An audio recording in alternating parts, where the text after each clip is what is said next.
Shalom saudara, salam damai sejahtera dalam kasih Kristus bagi kita. Saudara yang terkasih dalam Tuhan, dalam video ini saya akan membahas beberapa ayat Alkitab yang membuat salah satu dari orang yang mengaku dirinya Katolik menjadi mualaf. Nah, sekali lagi dalam video ini saya tidak bermaksud untuk mencibir. Saya tidak bermaksud untuk menjatuhkan dan menyudutkan. Nah, saya mengajak kita belajar memperhatikan konteks dalam Alkitab sehingga kita tidak salah di dalam memahami makna yang tersirat di dalam Alkitab. Langsung saja saudara, mari kita simak videonya. Akhirnya gue buka Alkitab, gue belajar sampai 1 tahun lebih, 1,5 tahun. Gue buka. Tapi kenapa dia ada caranya yang gue buka itu kan pertama gue nggak tahu masa iya gue buka dari pertama ayat sampai terakhir, nggak mungkin. Jadi misalkan ini perjanjian lama, ini perjanjian baru. Kayak gue bilang video sebelumnya, gue bilang gue tidur jam berapa, tanggal berapa, gue bangun jam berapa, itu gue kaitkan jadi sebuah ayat tiap hari sampai akhirnya gue menemukan satu persatu. Nah, ironisnya menurut gue ini ironisnya. Ini gue bukan mengkaitkan antara Alkitab sama Al-Quran ya, tidak sumpah gue tidak mengkaitkan. Cuman ini gue nih, Andre, ya. Ironisnya yang ada di isi Alkitab itu dijalankan oleh umat Muslim. Gue kasih contoh, ya. Gue nggak buka buku apa-apa ya kan. Di Matius 10 ayat 9.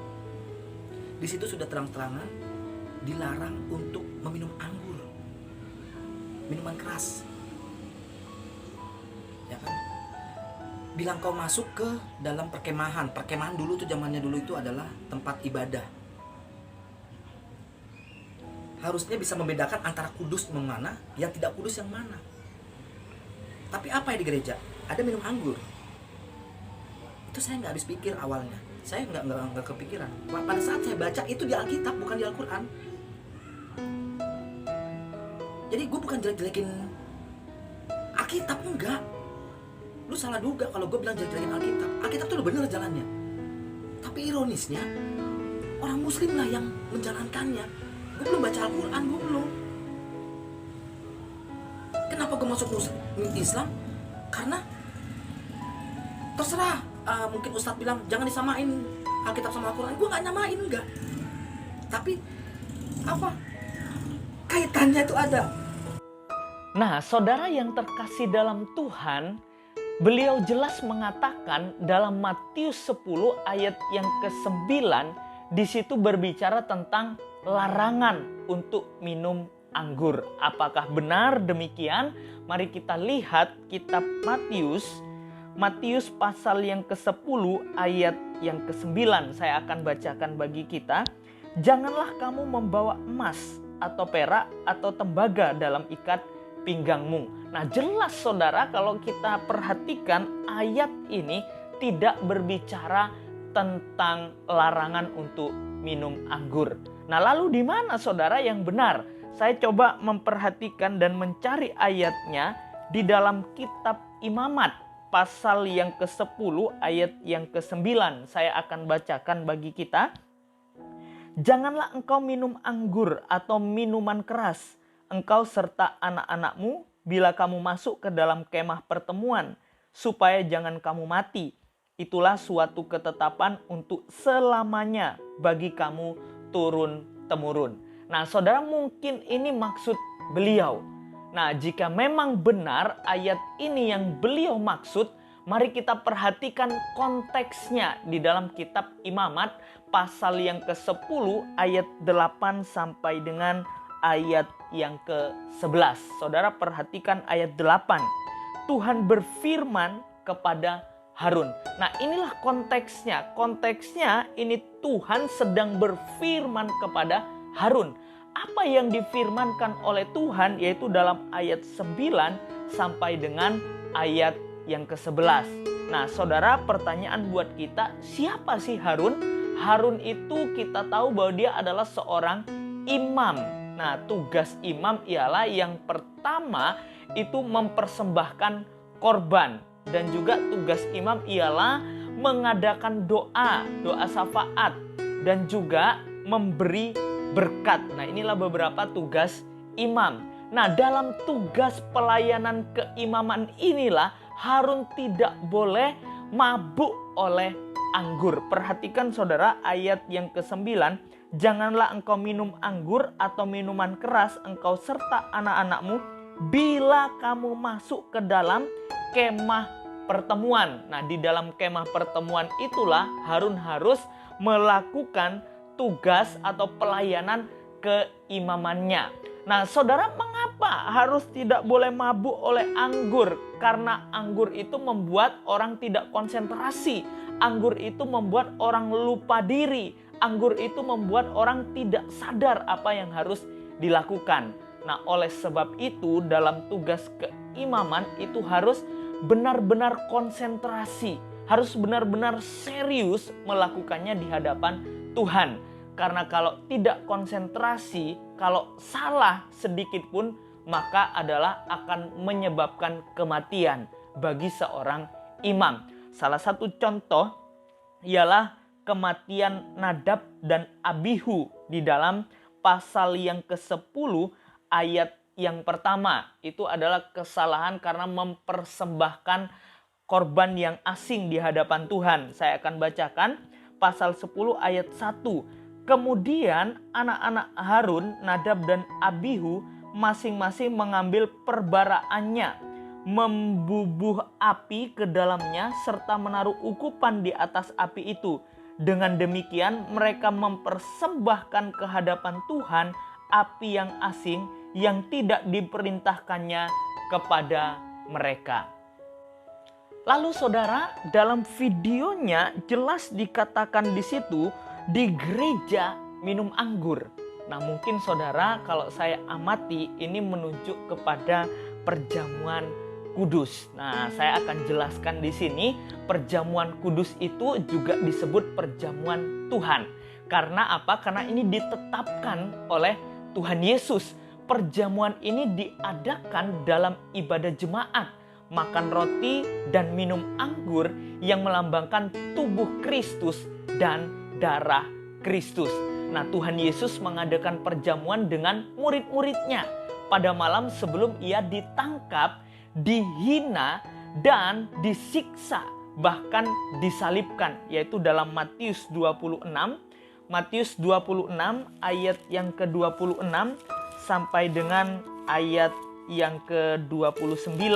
Saya akan membacakan bagi kita Matius 26 ayat 26 sampai dengan ayat 29. Dan ketika mereka sedang makan, Yesus mengambil roti, mengucap berkat, memecah-mecahkannya, lalu memberikannya kepada murid-muridnya dan berkata, "Ambillah, makanlah, inilah tubuhku."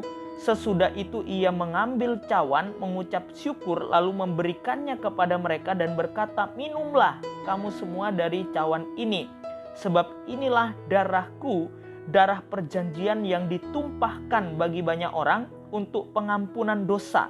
Akan tetapi aku berkata kepadamu, mulai dari sekarang aku tidak akan minum lagi hasil pokok anggur ini, sampai pada hari aku meminumnya, yaitu yang baru bersama-sama dengan kamu dalam kerajaan Bapakku." Nah, dalam perjamuan itu Tuhan Yesus membagi-bagikan roti dan anggur kepada murid-muridnya.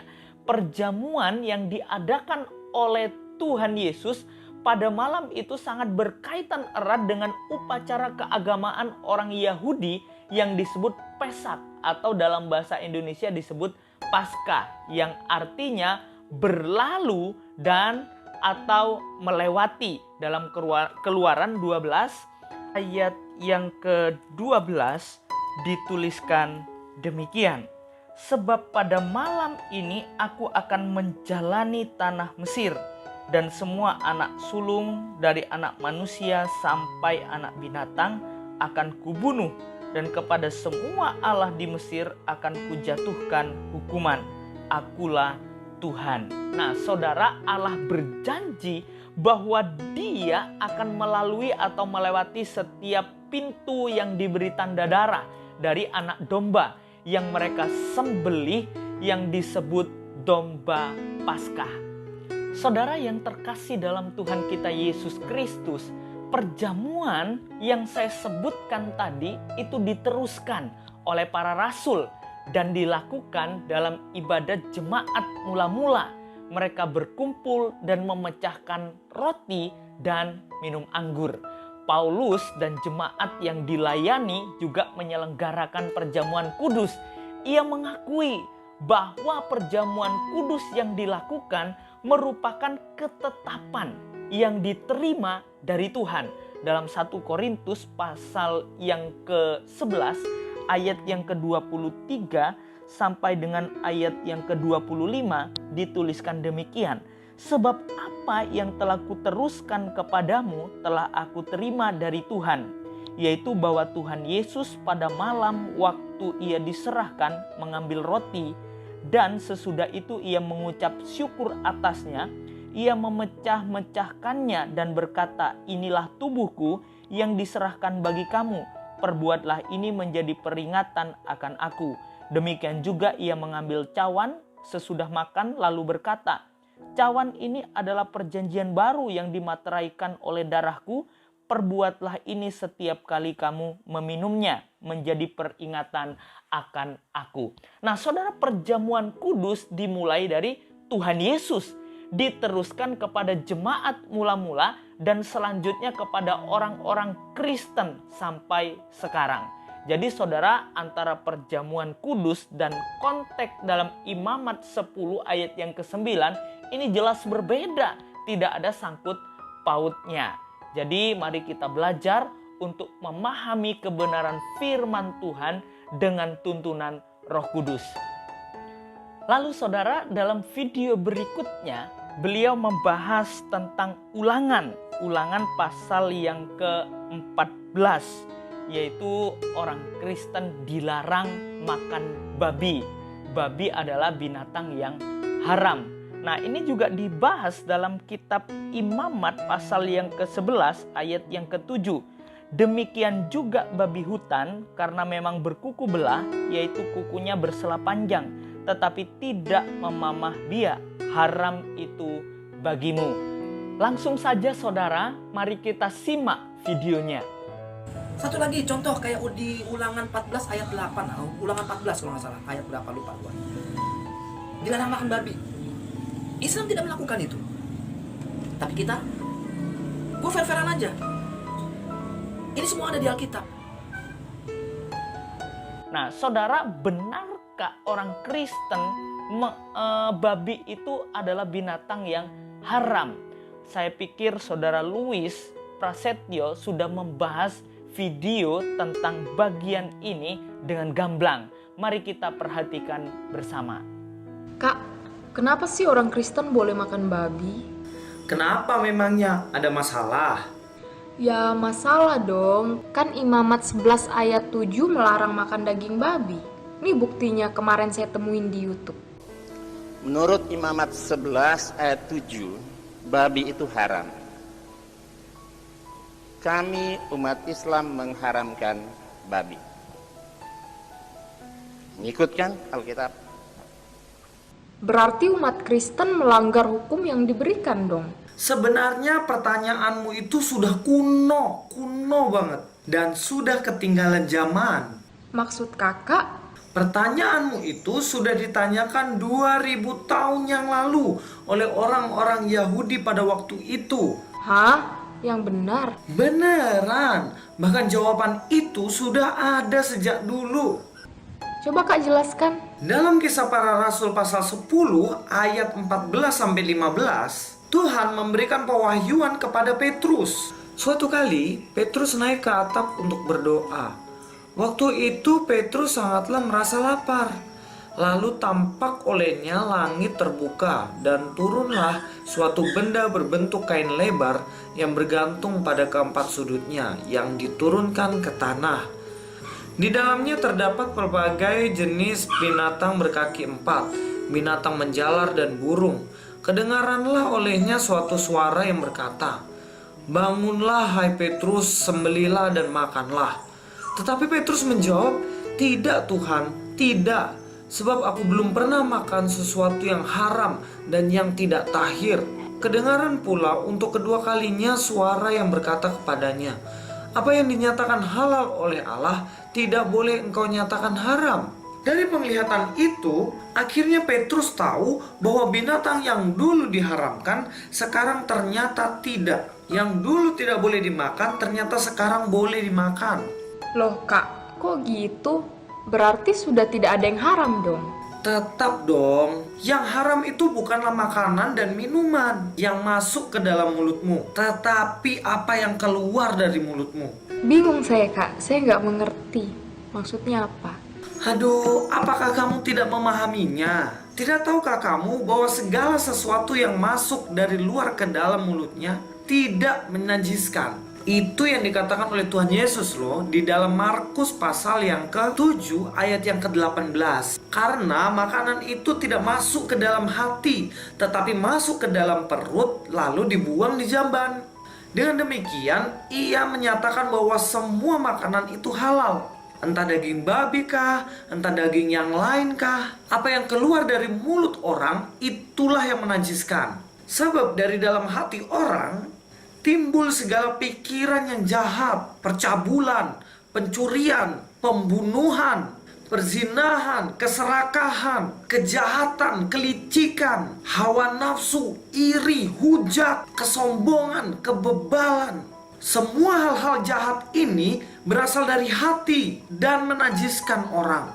Jadi kalau kamu nggak makan daging babi, tetapi kamu sering mengatakan aku yang Kristen ini kafir, atau kamu punya rencana yang jahat, punya hati yang benci, atau kamu punya pikiran yang kotor untuk membicarakan orang atau memfitnah orang, ya kamu udah lakukan hal yang haram. Tapi kalau kamu makan babi, tetapi kamu sangat-sangat mengasihi sesamamu, bahkan orang yang tidak seiman dengan kamu, ya kamu melakukan hal yang halal. Nah, saudara sudah jelaskan dalam videonya yang dibahas oleh saudara Luis Prasetyo. Lalu saudara berikutnya, mari kita melihat video yang selanjutnya tentang 1 Korintus pasal yang ke-11. Di situ dibahas menurut beliau mengenai wanita yang berhijab itu dilakukan oleh muslim, tetapi kekristenan katanya itu tidak menjalankan apa yang dituliskan dalam Alkitab. Langsung saja saudara, mari kita simak videonya. Terus pada ayat 1 Korintus berapa ya? 1 Korintus 11 mengenai wanita berhijab, itu juga dilakukan oleh muslim. Itu udah jadi apa ya? Jadi hukumnya muslim. Itu. Nah, mari saudara kita lihat dan kita dengarkan dengan seksama di dalam video yang dibahas oleh Bapak Dr. Bambang Nursena. Mari kita dengar baik-baik, buka telinga kita akan mendengarkan dengan jelas penjelasan 1 Korintus pasal yang ke-11. Mari kita lihat videonya. Nah, ada banyak hal yang secara budaya bisa dilihat konteksnya apa dulu. Kemudian wanita harus pakai kerudung. Ini juga kebudayaan. Jadi kalau membaca Alkitab itu tidak bisa diterima secara harafiah. Kalau membaca Alkitab diterima harafiah, berikanlah sesama anggota jemaat itu ciuman yang kudus. Kalau ciuman yang kudus itu diberlakukan bagi masyarakat saat itu, mungkin benar. Tapi kalau ciuman yang kudus itu diberlakukan di Indonesia dan itu kebaktian anak-anak muda itu bisa repot. Konteks ini tidak bisa diterima secara harafiah. Harus dilihat apa konteksnya waktu itu, kebudayaannya waktu itu apa gitu. Nah, soal kerudung misalnya. Di sini kan kerudung seolah kewajiban. Sampai ada Manuhutu mewajibkan pemakaian kerudung. Kerudung itu budaya. Kenapa Paulus menganjurkan pakai kerudung? Tetapi pada ayat terakhir setelah dia berbicara kan kadang-kadang Paulus mengatakan, ini bukan dari Tuhan tapi dari aku. Di situ Paulus berbicara tentang konteks di mana dia berkarya, di mana dia mengatakan kalau hal ini dari aku, bukan dari Tuhan. Dia bisa membedakan. Konteks berkarya itu apabila pelayanan kita jangan sampai menjadi batu sandungan bagi kebudayaan setempat. Dan itu menjadi prinsip kontekstualisasi seluruh perjanjian baru. Misalnya, sebelum kita ngomong kerudungnya, misalnya soal sunat. Kalau kita membaca Alkitab tanpa konteks, kita bingung sendiri. Di dalam Galatia dikatakan, kalau kamu menyunatkan dirimu, maka Kristus tidak berguna bagimu. Berarti orang Kristen seolah-olah tidak boleh sunat laki-lakinya. Tetapi di dalam Kisah Para Rasul pasal 16 ayat 1 sampai dengan 3, Paulus menyunatkan Timotius. Dan Paulus mau agar Timotius yang bersama-sama dia disunatkan. Karena apa alasannya? Alasannya kontekstual. Karena orang tua dari Timotius itu salah satunya orang Yunani. Kenapa? Orang Yunani itu menjadi sandungan bagi orang Yahudi. Ketika Timotius bersama dengan Paulus dan Paulus tidak menyunatkan dia, nanti orang Yahudi di daerah itu menjadi batu sandungan. Jangan mendengar orang yang tidak bersunat. Karena Timotius itu anaknya orang Yunani. Jadi konteks itu harus dilihat. Nah suatu saat gereja, salah satu gereja dulu di mana saya melayani, itu ada golongan orang-orang tua yang ya golongan jadul zaman dulu itu. Pokoknya kalau baca Alkitab ikut Belanda. Nah kemudian dia ngomong sama saya, tidak boleh orang Kristen sembahyang, sunat katanya. Terus saya ditunjukkan ayatnya di mana Pak? Ayatnya ada di Galatia. Barang siapa tidak menyunatkan dirinya, maka Kristus tidak berguna bagi dia. Terus saya buka di Kisah Rasul pasal 16 ayat 1 sama dengan 3. Bagaimana ayat ini? Paulus mau Timotius yang bersama dengan dia disunatkan. Jadi di sini sunat Timotius Pak. Paulus menyunatkan Timotius. Nah sini Paulus melarang sunat. Mana yang benar? Lu yang benar Galatia, saya bilang. Kalau gitu Kisah Rasulnya saya sobek ya Pak. Jangan katanya. Tidak boleh disobek. Karena apa? Ini juga firman Tuhan. Lah sekarang kan sama-sama firman Tuhan, pilih yang mana sekarang? Lu kok bertentangan? Lah sebentar lagi Bapak nanti masuk Islam mulai bertentangan. Ikut yang namanya Ahmad Didat. Katanya ayat satu dengan ayat lain bertentangan. Tidak bertentangan, konteksnya berbeda. Yang dikatakan dalam Galatia. Kenapa Galatia mengatakan begitu? Di Galatia itu muncul gerakan-gerakan Kristen legalis. Kristen legalis itu orang Kristen yang sangat menekankan hukum Taurat karena petobat-petobat baru dari orang Parisi yang masuk Kristen. Kemudian membawa paradigmanya yang lama dipaksakan kepada jemaat. Lalu Paulus mengkritik Kristen-Kristen legalis itu mengatakan, jikalau kamu menyunatkan dirimu untuk maksud keselamatanmu, untuk apa Kristus mati di salib? Sunat saja kok gitu loh. Kalau kamu mau sunat, sunatlah. Kalau enggak, ya enggak apa-apa gitu loh maksudnya Paulus itu. Nah tetapi untuk pertimbangan konteks, Timotius disunatkan supaya tidak jadi batu sandungan dalam pelayanan. Misalnya kita menginjili orang Sunda. Sunat itu sebagai salah satu kriteria keberimanan orang Sunda. Jadi mestinya gereja Pasundan menganjurkan jemaatnya bersunat. Bukan karena untuk keselamatan, tapi untuk masuk supaya Injil tidak ditolak di sana. Jadi membaca Alkitab itu indah kalau melihat konteksnya. Kemudian yang kedua persoalan kerudung. Apakah dengan demikian wanita yang tidak pakai kerudung itu tidak layak? Itu konteks budaya apa dulu? Kerudung itu asalnya dari mana sih sebetulnya? Kerudung itu bukan dari Islam, bukan. Islam itu datang paling terakhir, tidak usah dijadikan referensi lah. Itu kan yang paling akhir untuk apa dijadikan referensi? Tidak ada artinya itu. Itu kan yang paling akhir itu yang penjiplak-penjiplak yang kemudian datang. Kerudung itu pertama kali muncul pada Undang-Undang Lipit Ishtar. Itu kira-kira tahun 1800 sebelum Masehi. 1600 sebelum Masehi, sorry. Kemudian masuk lagi dalam Undang-Undang Hammurabi. 1400 sebelum Masehi di Mesopotamia. Jadi itu undang-undang zaman dulu ya, kira-kira sejaman dengan Musa dan setelah zaman Abraham. Itu sudah ada kerudung. Kerudung itu lambang stratifikasi sosial satu. Kedua, kehidupan Timur Tengah itu kehidupan yang alamnya memang sebaiknya memakai kerudung. Sebab kalau waktu debu, angin musim, itu kan debunya kemana-mana. Makanya rumahnya orang-orang Timur Tengah, orang Mesir, Libanon kan warnanya coklat semua. Sebab kalau dicat putih, coklat juga akhirnya. Makanya kalau di Israel, itu yang namanya gedung-gedung itu dianjurkan pemerintah, warnanya sama dengan warnanya batu dan debu. Makanya Anda lihat tidak ada gedung hijau, gedung merah di Israel. Karena apa? Sebentar lagi kalau nanti kena debu, angin gurun lagi, itu jadi coklat juga. Kan rugi. Maka kalau warnanya sama dengan warna debu, kan abadi warnanya gitu loh. Jadi kalau yang seperti itu masa kita samakan dengan Indonesia, kan nggak sama. Pertama alasan konteks budaya, kedua alasan alam sekitar. Di mana kita membaca kisah Alkitab tentang kerudung. Kisahnya Yakub dengan Lea. Bukan hanya kerudung, purdah. Purdah itu yang kayak ninja itu cuman kelihatan matanya itu. Ya kan? Itu ceritanya apa? Yakub bekerja 7 tahun di paman Laban, kan gitu kan ceritanya. Dia kepingin naksir anaknya yang namanya Rahel. Tetapi kemudian waktu saat pengantin itu dipertemukan, ya kan? Maka Lea yang dipersembahkan kepada Yakub. Ketika sampai di kemahnya, pada malam itu dibukalah oleh Yakub, loh ternyata kok kakaknya, bukan adiknya. Langsung dia protes ke Laban. Bagaimana mungkin, saya kan menginginkan adiknya, kenapa kau kasih kakaknya? Terus kemudian Laban menjawab, kira-kira kisahnya seperti ini. Kalau ayatnya dibaca, waktunya habis. Nanti dibaca sendiri di kitab Kejadian. Kira-kira kemudian Laban mengatakan, menurut adat kami, seorang adik tidak boleh mendahului kakaknya menikah. Maka ambillah Lea dulu.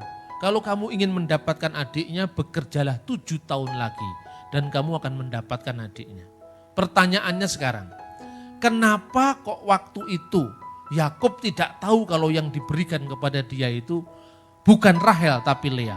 Karena pakai kerudung, dan kerudung itu hanya kelihatan matanya. Terus kedua, perbedaan adat antara Yakub dan Laban.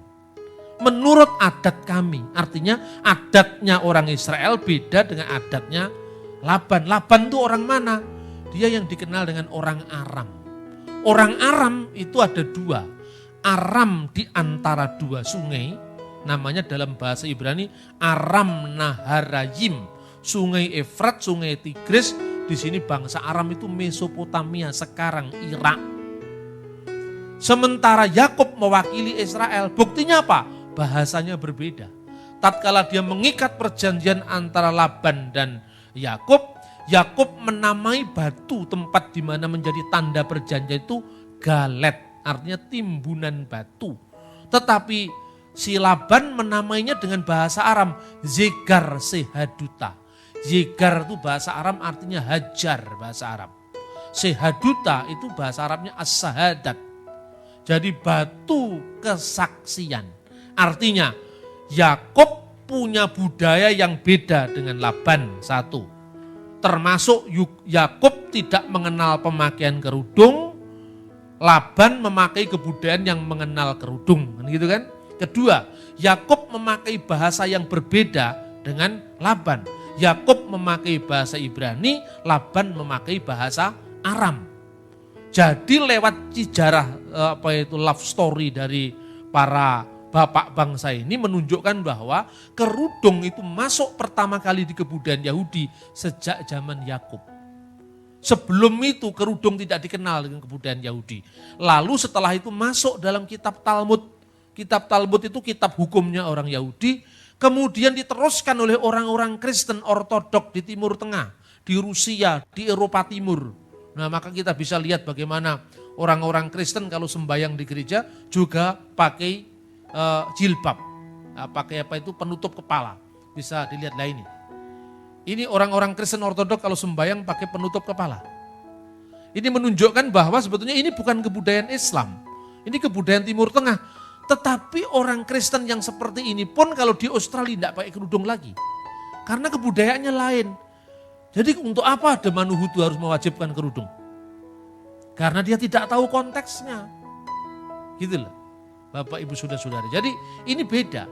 Lalu ketika kerudung itu bentuknya kan lebih banyak seperti yang disampirkan gitu aja. Kayak kerudungnya Bu Mega itu. Tapi kalau kerudung yang seperti ini itu sebetulnya menghina ciptaan Tuhan. Karena rambut tidak bisa dikasih bernafas. itu cepat rontok itu rambutnya. Makanya saya bilang kalau lihat orang-orang pakai kerudung model begini, tak dongak-dongak nih gundel. Karena itu tidak menghormati ciptaan Tuhan. Loh, rambut tuh perlu bernafas. Kalau rambut dibuntel begini kayak lepet itu ya rusak rambut kita kan. Nah ini saudara-saudara. Jadi orang yang tidak tahu konteks ketika membaca kitab suci itu bahaya. Coba lihat. Dulu orang Islam pakai kerudung seperti ini. Almarhum nenek saya berasal dari pesantren NU. Dulu seperti ini. Sejak kapan orang pakai jilbab yang model lepet begini? Itu sejak tahun 1984. Kenapa? Kemenangan revolusi Iran. Di mana tumbangnya Syah Iran oleh Ayatollah Ruhollah Khomeini itu dianggap kemenangan Islam atas dunia barat. Dan sejak saat itu kerudung menjadi tren di kalangan Islam. Namanya jilbab. Padahal konteks aslinya jilbab dalam Al-Quran itu penutup ruangan, bukan penutup kepala. Ini betul, jadi ketika Quraisy Shihab menulis bahwa jilbab tidak wajib bagi orang Islam, dia dikafir-kafirkan. Quraisy Shihab kan pernah menulis judulnya jilbab. Dia mengatakan jilbab itu kebudayaan. Jilbab itu bukan sarana keagamaan.